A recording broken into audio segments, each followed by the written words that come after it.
În acest modul discutăm despre cum putem face reclame foarte performante sau să optimizăm foarte bine campaniile noastre bazându-ne pe date din Google Analytics, iar în primul video discutăm despre metodologia mea de a găsi și a targeta cele mai bune audiențe. În acest video vă arăt cum găsim niște audiențe foarte bune pentru clienții noștri sau pentru noi în Google Analytics, bazat pe ceea ce s-a întâmplat deja în site și sunt de foarte multe ori audiențe la care nu te-ai gândit sau pe care nu te-ai gândit să le vizezi.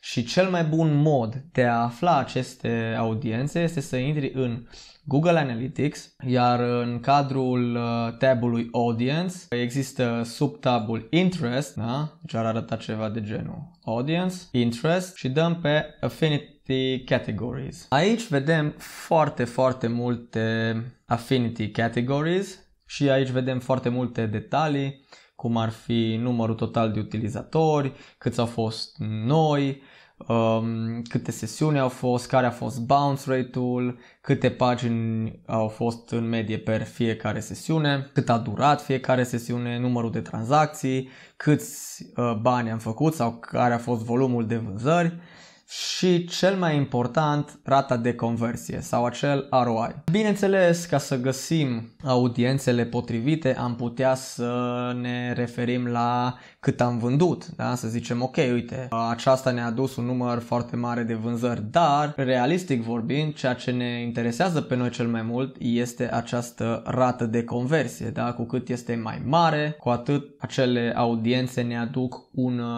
număr mai mare de vânzări. Da, în medie. Și ideal ar fi să le vizăm pe acelea. Dar acum rata de conversie diferă de la nișă la nișă. Diferă de la website la website, da? Pentru că în unele nișe avem rată de conversie de 2%, în altele avem de 1, în altele avem sub 1, în altele avem 5%, da? Deci foarte mult depinde ce concurență avem, ce fel de produse vindem. Dacă sunt produse cu valori foarte mari, de regulă, cum, nu știu, case sau utilaje de zeci, sute de mii de euro, bineînțeles, acolo nu vom avea aceeași rată de conversie, precum un magazin cu produse de 10-20 de dolari, da, suveniruri și așa mai departe, care sunt mai mult impulse buys. Deci face foarte mult sens. Noi calculăm în mod normal o rată de conversie, luăm rata standard, e de undeva de 2%. Dar aici Google ne arată exact care este media, pentru că acest cap de tabel arată media. Bun, și ca să găsim acele categorii de Affinity Audiences, ca lumea, putem veni aici la Advanced și să spunem că vrem să ne arate doar e-commerce conversion rate mai mare decât 0.8, de exemplu.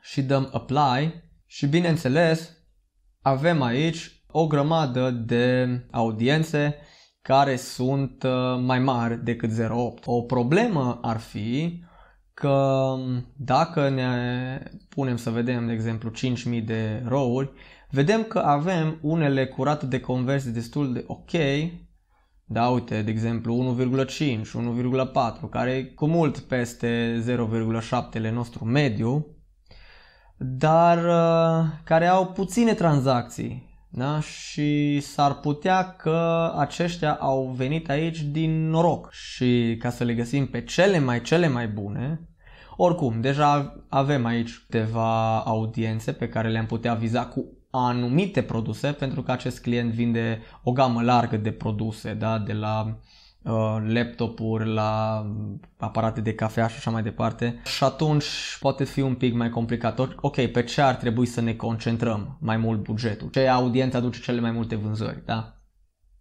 Și atunci ce putem face este să venim aici și să dăm click pe Edit la acest filtru și să adăugăm încă o dimensiune, să-i spunem Transactions mai mari de 100.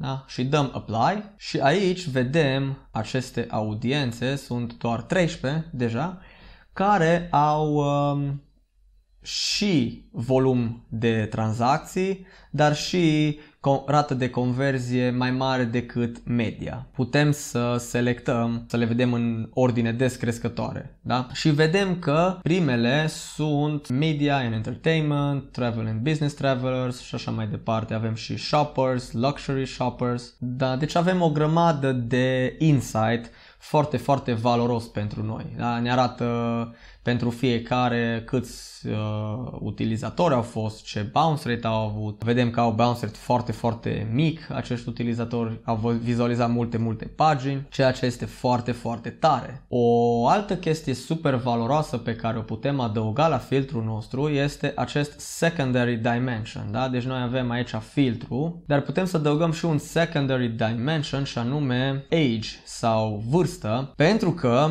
asta ne dă și mai mult insight. Vedem că ok, avem această categorie, dar avem și grupul de vârstă care performează cel mai bine. Și atunci, dacă luăm primele două, de exemplu, avem technology/mobile enthusiast cu vârste între 25 și 34 de ani. Aceștia au rată de conversie mult mai bună. Sau avem lifestyle and hobbies/business professionals cu vârste între 25 și 34. Deci înțelegem mult mai bine cine sunt clienții noștri. Bineînțeles, același lucru vrem să-l facem și cu segmentul de in-market. Da? Deci aplicăm aceleași filtre pe segmentul de in-market să vedem ce obținem aici. Da? Deci odată vedem e-commerce conversion rate, o medie de 0,69 și atunci vom pune e-commerce conversion rate mai mare decât 0,75, de exemplu. Așa, vrem să vedem și număr de tranzacții mai mult de 100, aplicăm și vedem din start care sunt aceste segmente de in-marketing, aceste audiențe de in-marketing pe care vom crea apoi niște campanii, da? Și bineînțeles putem pune și age, da? Vârsta, să vedem, ok, ce se întâmplă aici, ce grupuri de vârstă avem. Și vedem că cel mai ok avem real estate sau residential properties între 25 și 34 de ani. Deci avem niște insight foarte, foarte bun. Hai să vedem ce se întâmplă dacă scădem acest 0,75 la 0,65, pentru că aici aveam o medie mai mică decât la restul și avem aceeași segment de piață. Da? Deci noi putem să ne adresăm la acești oameni cu niște campanii de display, da? Sau de remarketing și să ne creștem în medie rata de conversie, adică să focusăm, să concentrăm mai mult buget pe cei care sunt mult mai înclinați să cumpere produsele noastre. Da? Deci așa găsim audiențe de affinity și de in-market care performează foarte, foarte bine pentru noi.